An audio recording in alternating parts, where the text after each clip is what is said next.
23 मार्च में क्या हुआ, बहुत बड़ा एक ख्वाब, एक रेजोल्यूशन पास हुई यही मीनार पाकिस्तान में कि हमने एक मुसलमानों के लिए एक ऐसी रियासत बनानी है जो उन असूलों के ऊपर खड़ी होगी जिसके ऊपर पहली मुसलमानों की रियासत मदीना में कायम की गई थी। और उस सबसे पहले जो कायदे आज़म हमारे लीडर थे, वो सबसे बड़े कॉन्स्टिट्यूशनिस्ट थे, वकील थे, कानून की बात करते थे। तो आज मैं सिर्फ आपको बताना चाहता हूँ कि जो पाकिस्तान में हो रहा है, हमारे सारे मसले इसलिए हैं कि ताकतवर इस मुल्क के कानून को नहीं मानता, वो अपने आप को कानून से ऊपर समझता है और इसकी वजह से हम आज़ाद नहीं हैं, हम गुलाम कौम हैं। हमारा मुसलसल इस मुल्क में एक तबका है जो कानून के ऊपर बैठ जाता है, जो कहता है हम कानून से ऊपर हैं। मार्शल लॉ लगाते हैं तो सारा आइन खत्म हो जाता है। पिछले 60 साल में आधा वक्त मार्शल लॉ रहे हैं। उसके बाद जब ये दोनों आए, ये दो खानदान आए, इन्होंने जब लूटना शुरू किया तो इन्होंने एक चीज कही कि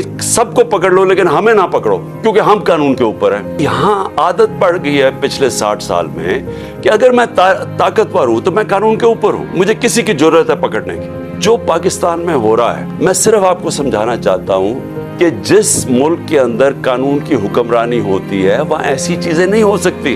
मैंने अपने लोगों को, जब से मैं वजीर आजम बना, मैंने यही समझाने की कोशिश की कि मदीना की रियासत में मेरे नबी सल्लल्लाहु अलैहि वसल्लम ने कानून की हुक्मरानी, अदल और इंसाफ कायम करके उनको दुनिया की इमामत करवाई।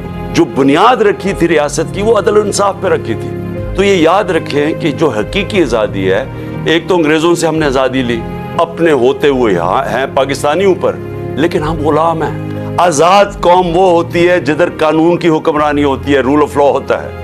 जिस मुल्क में रूल ऑफ लॉ नहीं है, वहां ताकतवर कमजोर के ऊपर हावी हो जाता है। लेकिन मैं अपनी सारी कौम को भी आज कहना चाहता हूँ कि देखें, अगर आप इस मुल्क को हकीकी तौर पे आज़ाद करना चाहते हैं तो आप सबको कुर्बानियाँ देनी पड़ेंगी। कभी भी आज़ादी कुर्बानियों के बगैर नहीं मिलती।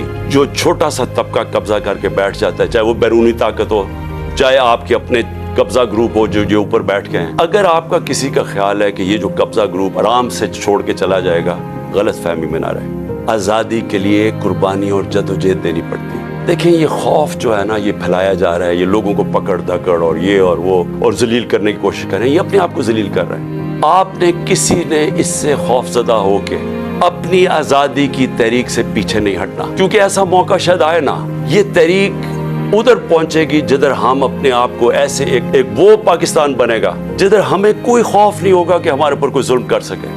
कमजोर से कमजोर को पता होगा, ना कचहरी में, ना थाने में, ना किसी पटवार खाने में कोई उसके ऊपर जुल्म नहीं कर सकता, ना कोई नामालूम अफराद आके उसको रात को उठा लेंगे, क्योंकि हम आज़ाद होंगे, क्योंकि कानून हमें प्रोटेक्शन देगा।